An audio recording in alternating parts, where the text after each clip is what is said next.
I have made it no secret how I felt about the music landscape in 2025.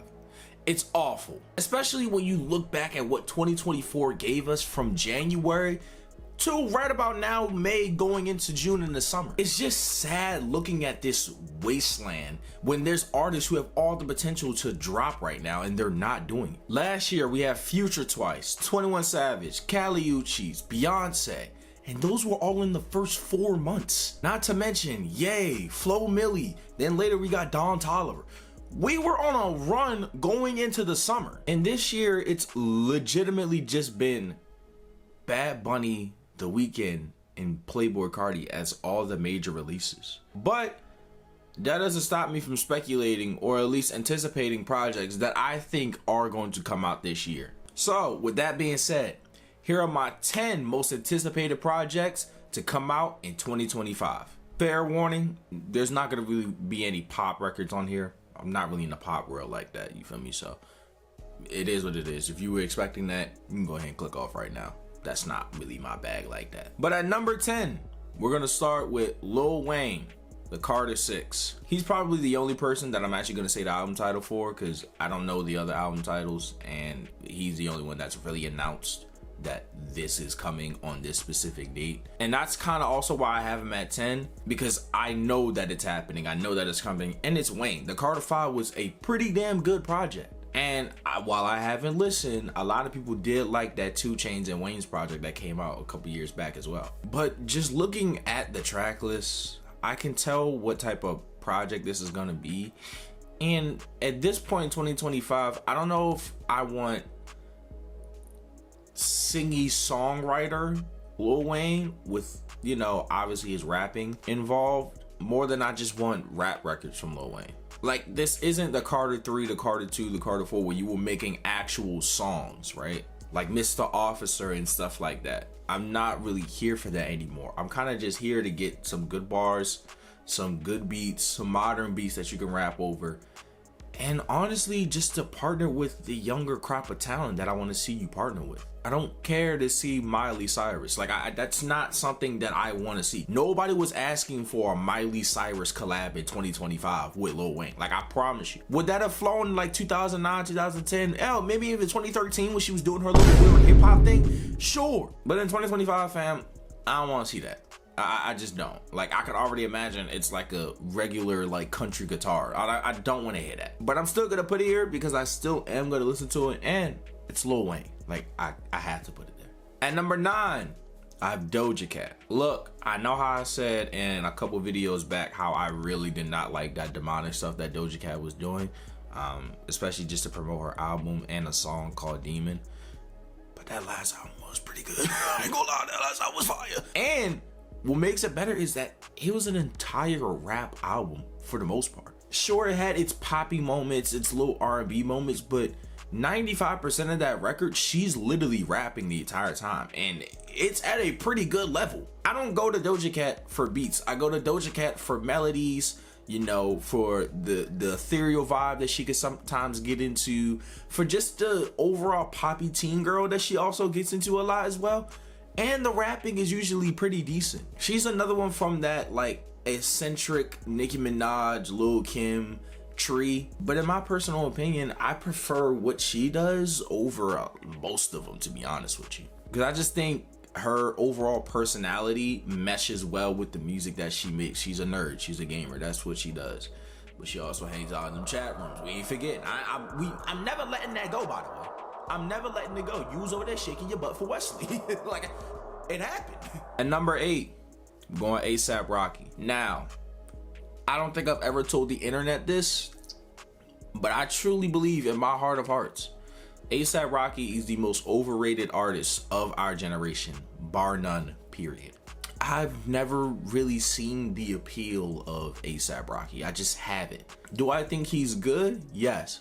But they put him as like headliner festival level like type of guy, and he's never really been that to me. Now, I know a lot of like Caucasian rap fans absolutely love ASAP Rocky, And I know how much they love the Long Live ASAP project. But to me, he just doesn't have the body of work to constitute the amount of fame that he gets in these hip hop spaces. Especially when I believe at this point, he's more of a fashion mogul than a hip hop artist. With all that being said though, ironically, I actually love the Testing project, which is probably his most hated project. But I felt like it was different. It was obviously experimental, and while, you know, a good majority of the stuff didn't really land, the stuff that did, I absolutely loved. And honestly, he's always been unorthodox with his beat selection, so I'm kind of excited to see how that's gonna translate this year and what that's gonna look like, especially because the album is supposed to be dropping in about 2 months. Also, by the way, congrats, bro. We saw the Met Gala. We know what you're doing. We hey, all the fellas, we see what you're doing, bro. And I gotta say, nobody's mad at you. Niggas might be envious a little bit. You feel me? Niggas outside might be a little envious. They hating for sure. But we understand it. We totally get you, my brother. Keep doing your thing. At number 7, I have Roddy Ricch. I don't know what's going on with this project. I just had to be, I really do not know what's going on. We have had 4 dates now of when this project, it was supposed to be February, then late February, then they pushed it back to April, and now they're pushing it back to July, I'm pretty sure. I don't know what's going on. And in my humblest opinion, I think he's scared. I think that if Roddy Ricch were to drop this album and the songs don't perform well and the album doesn't perform well, he knows that it's over. He knows that it's over. He's going to legitimately have to live off of that first project, which he's already been doing, but now it's going to be like what Mustard gave him during his DJ Mustard and Friends set. Like, that's what you're going to be used for. Nobody at this point now in time is going to be checking for you to do one album that came out when I was in high school. That's not happening no more. You can't, like, you are not going to be able to live off of that album like you think you are anymore. And I think he knows that, which is why I think that his team is absolutely terrified about dropping this project. With all that being said though, Survivor's Remorse was a pretty damn good song. And I want to hear what that album is going to sound like, especially if you're going to do gospel choir hip hop about the street. Like, if you go back to gospel choir Roddy Ricch, you feel me? Singing about the streets, singing about your pain and how you lost all these niggas, and then give us a couple slaps on the back end too, you got us again. But from what I'm looking at, it don't sound like you got those slaps. It really don't. Because if you was confident enough in your slaps, you would have dropped this already. Hell, I think honestly, April, May would have been the perfect time because ain't nobody even dropping for real. What, you worried about Drake and Party Next Door? Bro, drop your project. We drive right now, drop it. At number 6, I'm going with Baby Keem. Look, I honestly do believe that Baby Keem is probably not gonna drop this year, but on the off chance that he does, let me tell you something. I'm gonna be running to that project. And that's mostly why I have him at number 6, because it's really we do not know if he's actually gonna drop or is we just like making up stuff. Like, we really do not know. But from reports, it seems like he's gonna drop this under PG Lang, Kendrick's new label. And to me, I really do feel like he's gonna have to deserve his own year, which will probably have to push it back till next year, considering the fact that Kendrick is on tour right now. So they don't really have a lot of time to give Baby Keem the proper attention that he deserves right now for his promo run. Because we know in this last project promo run, beforehand and after the fact, they were giving him everything. Like, he even got an Amazon like Prime Video deal or something like that. Like, he was going crazy with the Melodic Blue. And that project was absolutely fantastic. It was like a breath of fresh air into the hip hop landscape, to me at least. While he wasn't doing anything super or crazy different, I think it was nice to finally see somebody who has more of an unorthodox style in hip hop, also making his own beats and performing them really, really well. But to me, I really do feel like this whole PG Lang thing right now is like AEW in its first iteration, where we have to put the title on somebody that's reliable, that we can trust, and that we know that is gonna be able to bring in viewers, so that way when we get those viewers in, we can now give it off to one of our main staple guys. So right now for PG Lang, Kendrick Lamar is the guy because he's the first one to drop under that label. And what no other better introduction than to make the first drop him. But after that, you're going to need somebody to carry the reins because Kendrick is not going to be able to do this forever. He knows he's not going to do this forever. And you need somebody that's going to be able to carry this company on its back and be the main staple star. And that's Baby Keem. Baby Keem is the Kenny Omega. He's the Darby Allin. He's the MJF. He's going to be the guy that's the homegrown talent that's going to carry this business into the future. And yes, I just compared Kendrick Lamar to Chris Jericho. Do something about it. At number 5, I have Jack Boys 2. They said this project was supposed to drop last Friday as of me recording this video. It obviously didn't. But we have been anticipating a new Jack Boys project since the first one, honestly. And honestly, it's really just because people just want to hear Don Toliver and Travis Scott at this point. I don't think anybody's realistically checking for Sheck West music or the other guy that's on the label. I don't know his name. I'm going to continue to not know his name because clearly Travis Scott doesn't want me to know his name either. So I legit don't know. Like, for some reason in my head, I keep wanting to call him Luke. But Luke is from Dreamville. Like, I don't know who this guy is. Who is this nigga? Like, on that Gang feature, we just hear a random voice. And we all like the verse, but has anybody checked for bro since?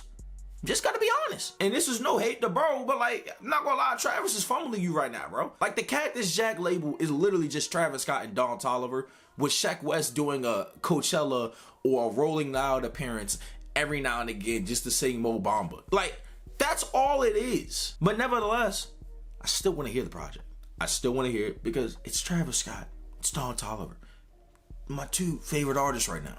I want to hear that. At number 4, I'm going with JID. Fans have speculated that we're supposed to get 2 JID projects this year with his solo and then with his collab tape with Metro Boomin. Look, I don't know about that second one, but that first one definitely needs to come out. Sneakily, JID has been one of the best, like, album rapidy rappers of the last decade. Like, his last 2 projects are absolutely fantastic. 10s out of 10s. Like, I think everybody kind of thinks of him as just like, oh, this guy that can rap really well and rap fast. But when you listen to his projects, you listen to the Southern blues samples that he uses, the down south rooted stuff that he incorporates in his projects, along with his overall personality, he fits the Dreamville build so well that it's no surprise that he's become probably the biggest star off of that label. He's the Baby Keem of Dreamville at this point, where when J. Cole is finally done, he's going to carry the reins. And a lot of people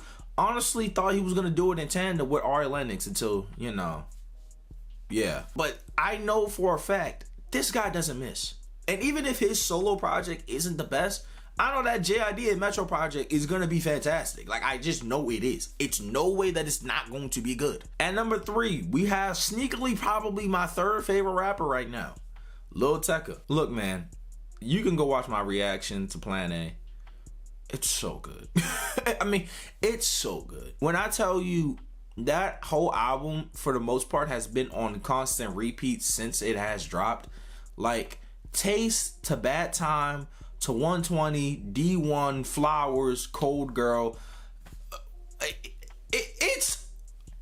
It's honestly probably my favorite album to come out from last year besides Future and Metro Boomin, if I'm just truly being honest at this point now. Like, with time, it's just gotten better and better and better.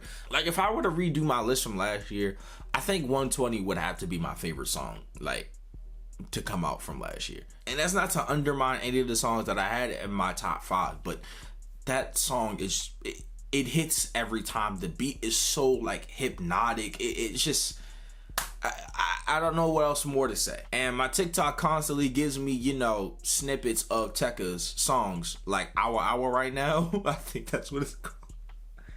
And it sounds fire. Dark Thoughts, really good song. And we're supposed to be getting this either May 22nd, June 22nd, something 22nd. I don't know when, but I know Dopamine is coming. And when it's here, let me tell you something. This channel will see it as well, for surely. At number 2, I have Summer Walker. Look, man, I think that we are finally gonna have the discussions about who is the face or who is the queen of modern R&B after Summer Walker drops this project, because if the singles are any indication of what this album is going to be like late 90s, early 2000s, like Brandy, Monica vibes, but with a little modern twist on it, it's going to be absolutely fantastic, and she is going to then go 3 for 3. And for a R&B songstress to go 3 for 3, never missing on any of her projects, that is not only damn impressive, that's legendary. Like, she is going to be probably, for me at least, the GOAT, unquestionably, of modern female songstress or modern female R&B artists, or just R&B artists in the 2010s to 2020s. Because yes, while we still have artists like her and SZA and LMA for a little while, and we all thought Ari Lennox was going to be there, Over It and Still Over It still get played to this day, from top to bottom, no matter who you are. If you listen to R&B music, you listen to both of those albums on repeat to this day. In my personal opinion, I'm Still Over It is way better than I'm Over It, and I know how good Over It was. That's how good I'm Still Over It is to me. And so with singles like Spend It and Heart of a Woman, I know for a fact that this new project is going to be absolutely legendary, and I'm putting my expectations up there for you. I don't like to walk in with expectations for albums, because if you walk in with expectations, you are likely to get disappointed.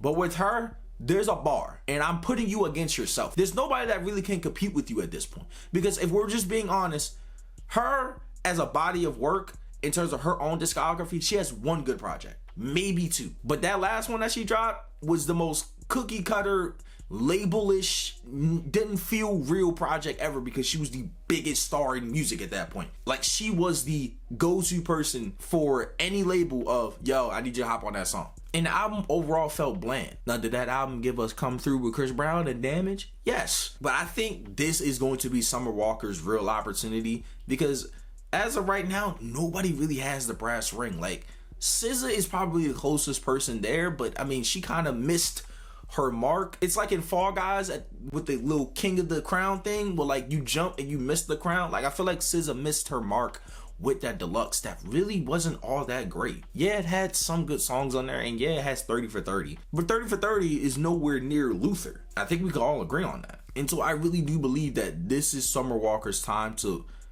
grab that crown, grab that brass ring, and wave it around as yours. Because if you go 3 for 3, there's no argument anymore. There isn't an argument. You are the solidified queen of R&B in the modern landscape, of course. And finally, at number 1, I'm going Young Thug. If Young Thug somehow doesn't give us a project in 2025, especially with the summer gearing up, he failed his run. And if I'm being honest right now, I like Money on Money. That's not getting the attention that it deserves. I like Dumb Dumb and Dumber. It's not getting the attention that it deserves. Thug is going to have to put out a single song by himself where it's going to shake up the summer. And honestly, he's not even that type of guy for me. Like, I've never looked at a Young Thug single by himself and it would go diamond or platinum. Those songs usually come off of his great projects. So much fun, and I forgot the last album that dropped. It was like the pink cover. Those were great projects, especially So Much Fun. So Much Fun just gives me that nostalgic feeling of that summer when it dropped. It was great. It was fantastic. And it dropped at the perfect time. We were all playing that album from start to finish that whole summer, except Everybody Wants to Be a Superstar. Yeah, we gonna continue to forget that song. But yeah, man, it's no way that we don't have a Young Thug album in 2025, because everybody wants to hear from you, bro. And I know he can't necessarily talk about anything intricately, right? Or honestly, if he tries to allude to it, he probably won't either, because, you know, but we just want fun, energetic, eccentric Young Thug again. That's all we want. And if he gives us that this summer, which I think that he is, especially with him dropping Money on Money with Future, I think honestly Young Thug is going to save the music summer landscape, because right now we don't know if anybody's dropping. Even all these people that I just named, I don't know if none of them are dropping this year. And as you can tell, I didn't even mention J. Cole. I really truly believe that's not coming for another 2 years. I I honestly think that. But yeah, dog, y'all let me know in the comment section below what y'all most anticipated release is. If you really want to know my true feelings on why I think the music landscape has been dry this summer, you can check out my video about the music recession on my channel, or you can go to my TikTok where I made more of a specific deep dive onto why music has been dry currently this year in the hip-hop and R&B landscape. But anyway, y'all, follow my TikTok, IG. Y'all know the protocol. Like, comment, subscribe, share. It's been your boy Josh Shiro. We out.